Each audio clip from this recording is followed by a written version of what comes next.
Welcome to today's Explainer. We're diving straight into the ultimate 2026 platform showdown for digital pros. If you're gearing up to start freelancing or maybe scale up a business you've already got going, you've absolutely seen all the conflicting advice out there.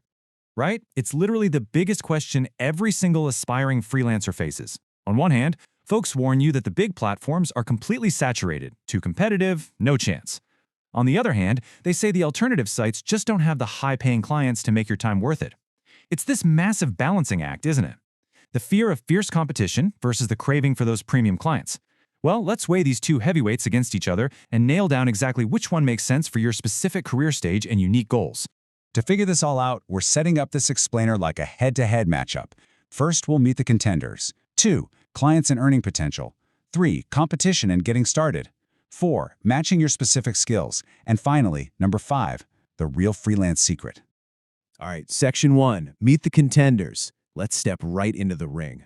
In one corner, we have Upwork. This is an absolute behemoth. It's one of the largest freelancing ecosystems on the planet, completely globally recognized, pulling in clients from the US, Canada, Europe, Australia, the whole shebang.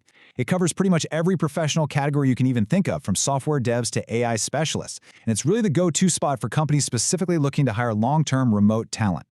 And in the other corner sits Freelancer. Now, this is a slightly different beast. Freelancer focuses heavily on connecting businesses with affordable digital services. Think things like web development, graphic design, and content writing. As you're going to see, it provides a highly accessible entry point, which makes it incredibly popular if you're trying to land those very first few clients. Moving on to Section 2, clients and earning potential. Let's look at the actual lifeblood of your freelance business. Who is paying you? When you actually look at the client divide here, it's fascinating. On Upwork, your client pool includes established agencies, massively successful startups, and even Fortune 500 businesses. Over on Freelancer, the demographic totally shifts. You're mostly going to be working with early-stage startups, local companies, and solo entrepreneurs. There are absolutely fantastic clients on both, for sure, but the scales are definitely tipped differently. Because of those larger budgets, the established corporate structures, and just the sheer volume of long-term professional opportunities, Upwork takes a decisive, heavy-hitting victory in round 1 for client quality. And honestly, that directly impacts payment potential. If your ultimate goal right now is earning those premium rates, Upwork provides the infrastructure for those larger, long-term contracts. Freelancer, on the flip side, is heavily geared towards portfolio building.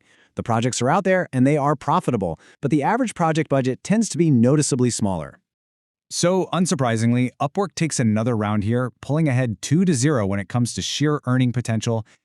But don't count the underdog out just yet, because the reality of the freelance market is about to totally shift our perspective. Which brings us to Section 3, competition and getting started. Because premium clients attract a massive crowd, right? This is exactly where so many beginners hit a literal brick wall. A popular job posting on Upwork, it can get flooded with dozens of highly qualified proposals almost instantly.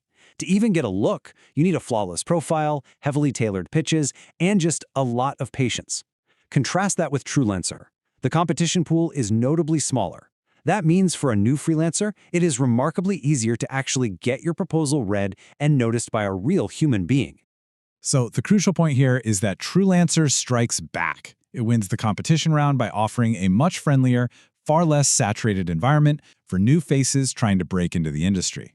And when we look at the initial setup process, the story continues. Upwork heavily gatekeeps its talent pool.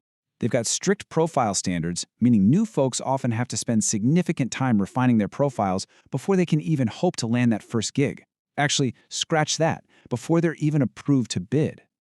Freelancer flips this dynamic entirely. Profile creation is straightforward, letting you set up shop and start submitting proposals almost immediately. Because it completely removes that frustrating initial friction, Freelancer easily takes the getting started round, spectacularly tying up our platform matchup 2-2. Okay, Section 4, matching your specific skills. With the platforms locked in at a dead heat, let's look at where you actually fit. This is where the true tiebreaker happens, and it comes down to exactly what services you're bringing to the market. If you are operating in highly technical, complex niches, think Odoo development, DevOps, cloud computing, AI, or full-stack dev, Upwork is hands down your arena. The clients there have the infrastructure and the budgets for those specific skills. However, for administrative, entry-level, or creative tasks like graphic design, data entry, virtual assistants, content writing, or basic WordPress setups, Freelancer is a phenomenal launchpad where you can find consistent work without being totally drowned out by massive established agencies. And that brings us to Section 5, the real freelance secret. Because just as we're about to crown a champion, we need to flip this entire argument on its head. Because the stark reality of freelancing is this: the platform is just a marketplace. Your long-term success does not depend on choosing the quote-unquote perfect website. A platform is just a digital room where buyers and sellers meet. Your success actually relies entirely on your skills, your communication, your consistency, and your ability to solve real business problems. Freelancers who continuously learn and adapt, they can succeed on almost any platform they choose. In fact, the biggest trap you can fall into is sheer platform loyalty. If you rely on just one single website for your entire income, you are severely limiting your opportunities. You're basically putting your entire business at the mercy of sudden algorithm changes or weird account issues, and nobody wants that. To truly win in 2026, you need a multi-channel strategy. Don't just sit on a marketplace waiting for clients to fall into your lap. Build your own dedicated portfolio website. Optimize your LinkedIn profile so clients can find you via search. Create engaging, helpful content on YouTube or social media to prove your expertise, and master the art of direct outreach. You do this alongside your platform of choice, creating multiple overlapping streams of opportunity. Ultimately, the definitive answer to our showdown is a strategic one. If you are a complete beginner, start your journey on Freelancer. Use it to gain early momentum, learn the absolute basics of client communication, and build out your portfolio. Then, once you have the experience and the track record under your belt, level up. Transition to Upwork, where you can leverage that rock-solid portfolio to command premium, international rates.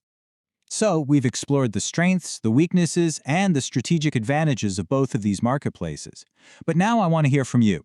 Looking at your own skills and your career goals right now, which platform are you currently leveraging or maybe planning to leverage to build your digital career? Is it Freelancer? Is it Upwork? Or are you already building that multi-channel empire? Remember, the platforms are just tools. The real question is, are you ready to own your career, or are you just renting space on someone else's website?